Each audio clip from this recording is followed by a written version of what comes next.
ជំរាបសួរប្រិយមិត្តទស្សនិកជនទាំងអស់គ្នាថ្ងៃនេះនាងខ្ញុំរស្មីនាំមកជួបនៅបង្អែមមួយមុខទៀតហើយគឺការធ្វើប្រេះក្រុងឬក៏ប្រក្រុងទៅតាមតំបន់ផ្សេងតំបន់នាងខ្ញុំគឺតែងតែហៅថាប្រេះក្រុងតែតំបន់ផ្សេងទៀតគឺហៅថាប្រក្រុងឬក៏ប្រេះក្រុងដូចនាងខ្ញុំដែរចាប្រេះក្រុងគឺជារុក្ខជាតិមួយយ៉ាងដែលមានពណ៌បៃតងមានបៃតងចាស់និងបៃតងខ្ចីហើយវាតែងតែដុះនៅតាមតំបន់ភ្នំចាប៉ុន្តែនៅពេលបច្ចុប្បន្ននេះគឺនាងខ្ញុំបានឃើញប្រេះក្រុងមួយដើមឬក៏មួយទងវាបានដុះនៅក្នុងផើងផ្ការបស់នាងខ្ញុំក៏ចាប់ផ្ដើមស្រោចទឹកវាតាំងពីតូចរហូតដល់វាធំហើយក៏នាងខ្ញុំបានបេះស្លឹកវាដើម្បីយកមកធ្វើប្រេះក្រុងឬក៏ប្រក្រុងញ៉ាំចាសម្រាប់ប្រក្រុងគឺជារុក្ខជាតិមួយយ៉ាងដែលវាជំនួយដល់សុខភាពពេលដែលខែក្តៅវិញគឺយើងញ៉ាំប្រក្រុងធ្វើឲ្យយើងមានសុខភាពល្អវាត្រជាក់សាច់ចាអ្នកម្ដាយឬក៏ម្ដាយខ្ញុំតែងតែប្រាប់បែបនេះហើយនាងខ្ញុំតែងតែយកវាមកញ៉ាំនៅខែក្តៅចាចំណែកប្រក្រុងនេះខែត្រជាក់ក៏យើងអាចញ៉ាំវាបានដែរភាគច្រើននៅលើទីផ្សារគេតែងតែធ្វើប្រក្រុងនេះលក់សម្រាប់ការធ្វើប្រក្រុងมันមានអ្វីដែលពិបាកនោះទេយើងគ្រាន់តែបេះស្លឹកប្រក្រុងណាដែលវាមានពណ៌បៃតងចាស់ដើម្បីយើងយកទៅធ្វើទៅប្រក្រុងរបស់យើងហ្នឹងគឺវាមានពណ៌បៃតងចាស់ល្អប៉ុន្តែប្រក្រុងរបស់នាងខ្ញុំគឺវាមិនសូវមានពណ៌បៃតងចាស់ប៉ុន្មាននោះទេដោយសារវាមានរយៈកាលប្រហែលយ៉ាងយូរ1ឆ្នាំនោះទេអញ្ចឹងស្លឹកវាគឺមានពណ៌បៃតងរាងខ្ចីពេលដែលនាងខ្ញុំធ្វើប្រក្រុងនេះធ្វើប្រក្រុងរបស់នាងខ្ញុំមានពណ៌បៃតងខ្ចីតែវាមិនជាស្វ័យទេយើងនៅតែអាចញ៉ាំវាបានដដែល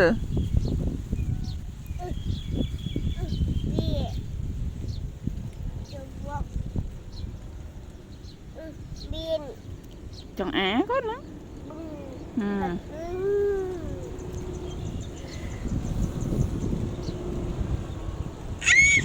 ខ្ញុំក៏បានបេះស្លឹកបង្ក្រុងនេះម្ដងហើយម្ដងទៀតរហូតដល់វាអស់នៅពេលដែលស្លឹកបង្ក្រុងរបស់នាងខ្ញុំអស់ល្មមដល់នាងខ្ញុំអាចធ្វើញ៉ាំបានហើយនាងខ្ញុំយកវាមកលាងទឹកសម្អាតវាឲ្យស្អាត4ទៅ5ទឹកព្រោះស្លឹកប្រក្រុងវាមានព្រុយឬក៏មានរោមអញ្ចឹងយើងចាំបាច់ត្រូវលាងទឹកវាឲ្យស្អាតកុំឲ្យវាជាប់ដីបើសិនជាវាជាប់ដីយើងយកមកធ្វើប្រក្រុងគឺញ៉ាំទៅវាក្រៀតមិនឆ្ងាញ់នោះទេ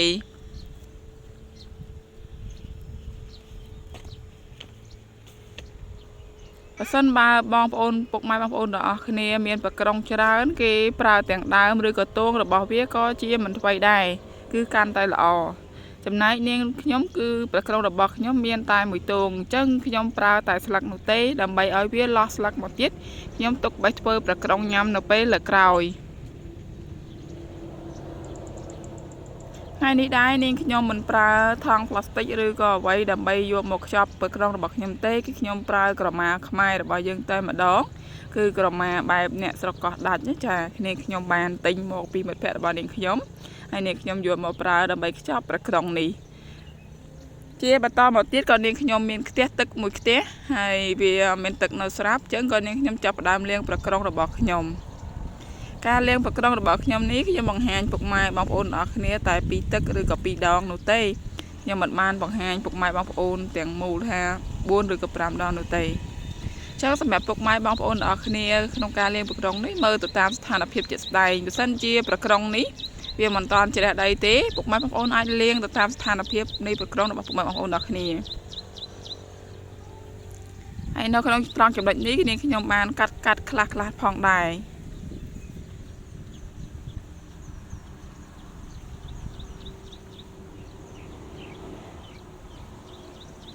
បន្ទាប់ពីនាងខ្ញុំលាងប្រក្រុងរបស់នាងខ្ញុំរួចហើយក៏ខ្ញុំចាប់ផ្ដើមថតនៅទេសភាពមួយចំនួននៅខាងក្រោយផ្ទះរបស់ខ្ញុំបង្ហាញពុកម៉ែបងប្អូនបន្តិចបន្តួចផងដែរហើយជាបន្តមកទៀតគឺនាងខ្ញុំចាប់ផ្ដើមយកប្រក្រុងរបស់នាងខ្ញុំនេះយកទៅបុក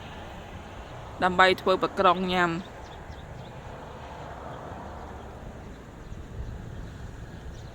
ត្រង់ចំណុចនេះដែរដើម្បីឲ្យប្រក្រុងយើងមានរសជាតិឬក៏យើងធ្វើមកវាស្វិតល្អគឺយើងចាំបាច់លាងសម្អាតប្រក្រុងរួចហើយយកវាមកហាលមួយសន្ទុះឬក៏វាស្រក់ទឹកអស់ទៅយើងយកវាទៅ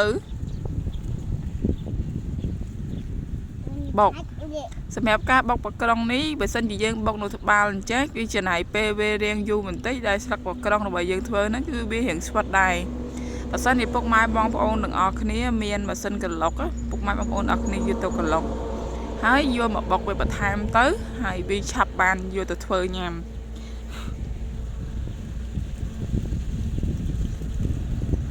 សម្រាប់ទឹកយើងវិញយើងលៃទៅតាមបក្រងរបស់យើងបើសិនជាបក្រងរបស់យើងច្រើនយើងដាក់រៀងច្រើនប៉ុន្តែបើសិនជាបក្រងរបស់យើងរៀងតិចដូចនេះខ្ញុំនេះគឺយើងដាក់តែបន្តិចបានហើយមួយផ្តិលឬក៏មួយផ្តិលកន្លះ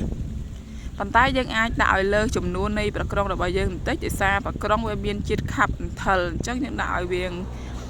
ច្រើនតិចជាងបង្ក្រងរបស់យើងដើម្បីឲ្យវាពូតទៅវាចេញសាច់ខាប់និងអន្ថលរបស់ប្រក្រង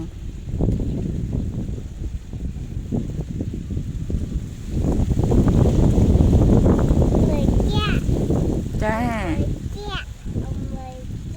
ចាចាតាជាអូនដេកចាបន្ទាប់ពីបង្ក្រងរបស់នាងខ្ញុំហ្នឹងគឺចាប់ផ្ដើមបុកហើយគឺក្នុងយុទ្ធពូតជាមួយនឹងទឹកដែលនាងខ្ញុំដាក់ហ្នឹងពូតចុះពូតឡើងចាហើយក៏នាងខ្ញុំយកសម្រាប់ឆុងកាហ្វេយកមកដាក់បង្ក្រងហ្នឹងមានថាសម្រាប់ឆុងកាហ្វេយើងដាក់មកស្បៃហើយយើងដាក់បង្ក្រងចូលហើយយើងពូតទៅគឺដើម្បីយកកាក់ប្រក្រងចេញពេលដែលយកកាក់ប្រក្រងចេញធ្វើឲ្យប្រក្រងរបស់យើងហ្នឹងគឺឆ្ងាញ់តន់ល្អតែថងចំណុចនេះគឺខ្ញុំបានកាត់បន្តិចខ្ញុំបានកាត់កន្លែងថងខ្ញុំយកប្រក្រងហ្នឹងទៅត្រង់ជាមួយនឹងស្បៃកាហ្វេបាយសម្រាប់ឆុងកាហ្វេអញ្ចឹងកន្លែងនេះបន្ទាប់ពីខ្ញុំត្រង់វាឬក៏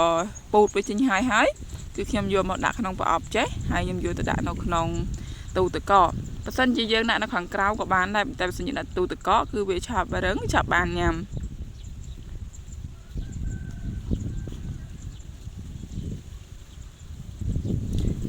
ប្រខំខ្ញុំបានយកដាក់ក្នុងទូទឹកកកហើយវាមិនសូវច្រើនប្រហែលទេគឺកន្លះប្រអប់បែបនេះ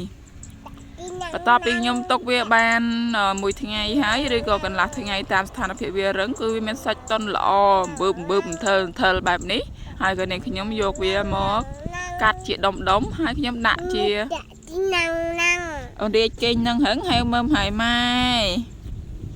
ចាជាក្មួយខ្ញុំគាត់បានលេងតិចដែរនៅចិត្តហ្នឹងបន្ទាប់ពីនាងខ្ញុំបានកាត់វាហើយគឺនាងខ្ញុំមិនបានធ្វើទឹកស្ករអ្វីនោះទេគឺខ្ញុំដាក់នៅក្នុងចានហើយខ្ញុំប្រើតែទឹកដោះគោខាប់តែម្ដងគឺយើងអាចញ៉ាំបានដូចគ្នាហើយក៏មានរសជាតិឆ្ងាញ់ដែរ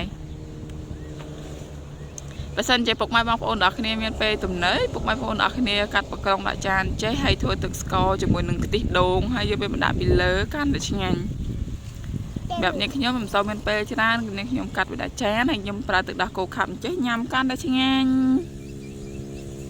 ជុំបងប្អូននិងអ្នកដែលរបស់ខ្ញុំចំណែកនេះខ្ញុំគឺអស់តែមួយចានចុះនេះទេដោយសារវាមានរសជាតិត្រជាក់ផ្អែមឆ្ងាញ់គួរដេកណាចា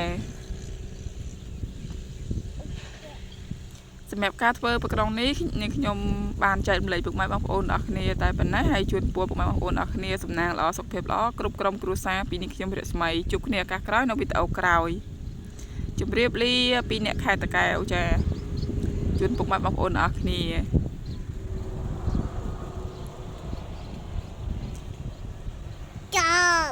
ចប់